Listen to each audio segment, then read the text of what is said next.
صلی علی رسولہ الکریم اما بعد،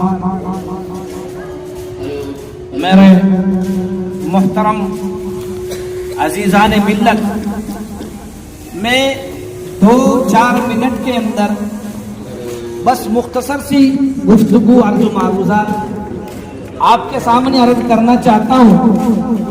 سب سے پہلے میں اپنے اس شعر سے شروع کرتا ہوں کہ جب گلستان کو خون کی ضرورت پڑی، جب گلستان کو خون کی ضرورت پڑی تو سب سے پہلے گردن ہماری کٹی۔ جب گلستان کو خون کی ضرورت پڑی تو سب سے پہلے گردن ہماری کٹی۔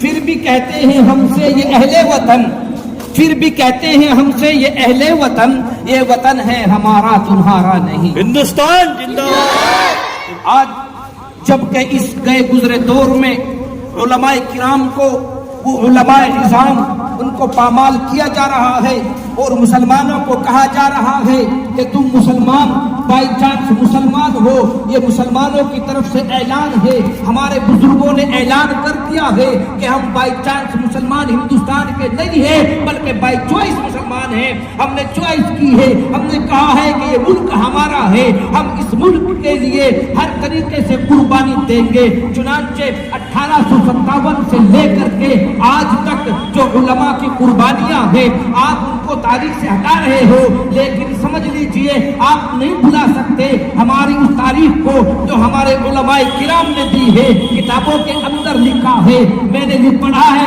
اس کتاب کے اندر کہ علماء دیوبند کون ہیں اور کیا ہیں۔ انہوں نے اپنی اس کتاب میں لکھا ہے کہ جس وقت میں ہندوستان میں انگریز آیا، ہر طریقے سے انگریز قابل ہو گیا، ہر طریقے سے انگریز قابل ہو گیا۔ ایسٹ انڈیا کمپنی کے نام سے کمپنی چلائی، باہر بورڈ پہ لکھ دیا کہ ڈوگ اور ہندوستانی آدمی کا اندر آنا منع ہے۔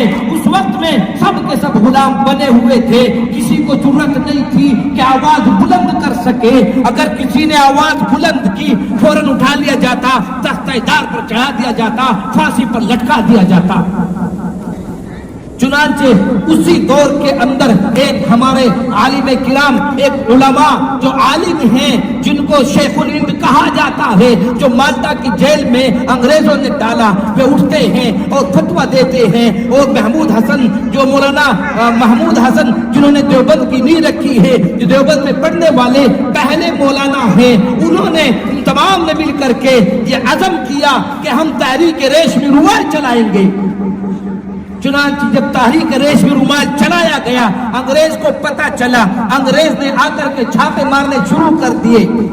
اسی دوران انگلینڈ سے آیا ان کا ایک مہمان جس نے ہندوستان کا دورہ کیا، جبکہ ہندوستان سونے کی چڑیا تھی۔ اس دورے کے اندر وہ اپنے انگریزوں سے کہتا ہے کہ تم کیا سمجھتے ہو کہ تم آسانی سے ہندوستان پر قبضہ کر رہے ہو؟ میں دیکھتا ہوں کہ اسی ہندوستان کے اندر مسجدوں سے، بلند میناروں سے اللہ اکبر کی آواز آ رہی ہے، ان بلند میناروں سے اذانوں کی آواز آ رہی ہے۔ چنانچہ جب تک اذانوں کی آواز باقی رہے گی تم ہندوستان کو غلام نہیں بنا سکتے۔ میرے بھائیوں، اس وقت میں انگریز نے یہ تہیہ کر لیا کہ ہندوستان سے، یعنی اس ملک ہندوستان سے ایک ایک ملا کو، یعنی مولانا کو، عالم کو، مسلمانوں کو ختم کرے گا۔ اور سب سے پہلے تحریک انگریز کی یہ چلی کہ ہندوستان سے مدرسوں کو ختم کر دیا جائے۔ چنانچہ مدرسے ختم کرنے کی باری آئی، اسی دہلی کے اندر تقریباً 1000 مدارس کے اوپر بلڈوزر چلا دیا گیا، 1000 مدرسے بند کر دیے گئے۔ کیوں؟ کیونکہ ہمارے خلاف اگر کوئی بول سکتا ہے تو یہی علماء کرام ہیں۔ علماء میدان میں آتے ہیں، انگریز کی فوج کا فتویٰ دیتے ہیں اور کہتے ہیں جو انگریز کی فوج میں بھرتی ہوگا وہ حرام ہے۔ انگریز کی نیند اڑ گئی، کہنے لگا مدرسے ختم کر دیے، ان علماء کو کیسے ختم کریں؟ انگریز ڈھونڈ رہا ہے، تلاش کر رہا ہے، اعلان کر دیا اگر کوئی ہر دور حدیث، اگر کوئی قرآن، اگر کوئی کتاب پڑھتا نظر آ گیا یا پڑھاتا ہوا نظر آ گیا، اس کو سولی پر لٹکا دیا جائے گا۔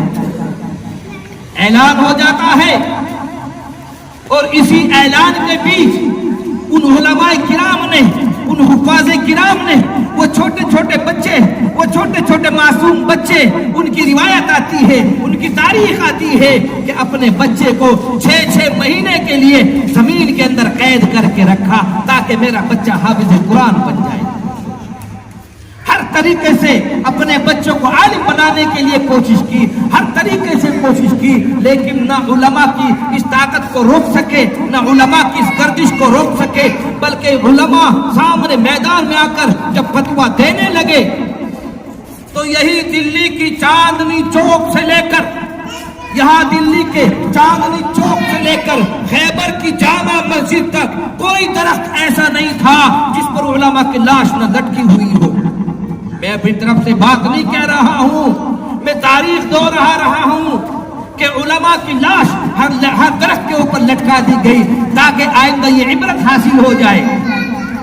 چنانچہ انگریزوں کا ایک لیکھک جس کو ہم اردو میں راوی کہتے ہیں، وہ راوی، وہ تاریخ داں، وہ کہتا ہے کہ میں انگریز کے ایک دفتر میں گیا، اپنے ایک دفتر میں جا کر کے بات کرتا ہوں، بات ہوتے ہوتے مجھ کو اسمیل آئی، مجھ کو ایک بدبو آئی، جیسے چمڑی جلتی ہے، جیسے گوشت بھونتا ہے، اور میں نے دیکھا، اندر گیا، جا کر کے دیکھا تقریباً 40 علماء کو سینگ پر بھونا جا رہا تھا جیسے کباب بنایا جاتا ہے، اور 40 علماء لائن میں کھڑے ہوئے تھے۔ انگریز کہتا ہے اے عالمو، اے مولویو، تم منع کر دو کہ ہم اس فتوے کے اندر شامل نہیں ہیں جو اس عالم نے دیا ہے کہ انگریز کی فوج میں بھرتی ہونا حرام ہے۔ لیکن وہ تھامسن کہتا ہے، جو لیکھک ہے تھامسن، وہ کہتا ہے میں نے اپنی آنکھوں سے دیکھا وہ 40 کے 40 عالم اسی کڑھائی کے اندر، اسی بھٹی کے اندر جل گئے، جل کر کوئلہ ہو گئے۔ کسی نے یہ تک نہیں کہا کہ ہم اس فتوے سے منہ کرتے ہیں، کسی نے فتوے سے روح گردانی نہیں کی، کہنے لگے ہاں وہ گورے انگریز سن لے، وہ جو ہمارے عالم نے فتویٰ دیا ہے بالکل صحیح دیا ہے، ہم آج بھی کہتے ہیں کہ انگریز کی فوج میں بھرتی ہونا حرام ہے۔ اسی بنا پر جب دیکھا کہ ان علماء کرام کی قربانیاں چل رہی ہیں، کوئی ہندوستانی میدان میں نہیں آ رہا ہے، اس کے بعد باری آتی ہے کہ غیر ایمان والوں نے، ہمارے دوسرے جو بھائی تھے وہ ہندوستانی بھائیوں نے مل کر کے مشورہ کیا، آپس میں پنچایتیں ہونے لگی، اس کے بعد یہ سارا دورہ شروع ہوا، وہاں سے بھی آواز بلند ہوئی، وہاں سے بھی آواز بلند ہوئی، چاروں طرف سے جب آواز اٹھنے لگی، اس وقت میں انگریز کو اس ہندوستان کو چھوڑ کر کے بھاگنا پڑا۔ اور یہ سارے کے سارے جو آج ہمیں بتایا جا رہا ہے کہ 26 جنوری کے موقع پر یہ آئین لکھا گیا ہے، 26 جنوری کے موقع پر یہ قربانیاں لکھی گئی ہیں، 26 جنوری کے موقع پر یہ قانون لکھے گئے ہیں، جو آج اب اس دنیا کے اندر یعنی ہمارے اس ہندوستان کے اندر ہر 26 جنوری کو بتایا جاتا ہے اور سمجھایا جاتا ہے کہ یہ 26 جنوری ہم کس لیے منا رہے ہیں۔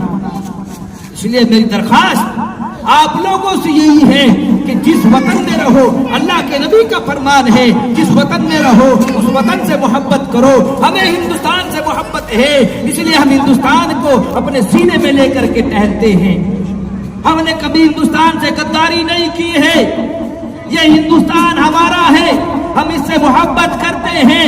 آج لوگ اس کو توڑنے کی کوشش کر رہے ہیں، لیکن ہمارے علماء کرام میدان میں ڈٹے ہوئے ہیں، ہندوستان کو جوڑنے کی بات کرتے ہیں۔ نعرے تکبیر، ہندوستان ہندوستان۔ بس میں یہی اپنی بات ختم کر رہا ہوں کہ ہمیں یہ وطن عزیز ہے، ہمیں اس کی مٹی عزیز ہے، ہم اگر مریں گے اسی مٹی کے اندر دفن ہوں گے انشاءاللہ۔ انشاءاللہ۔ اللہ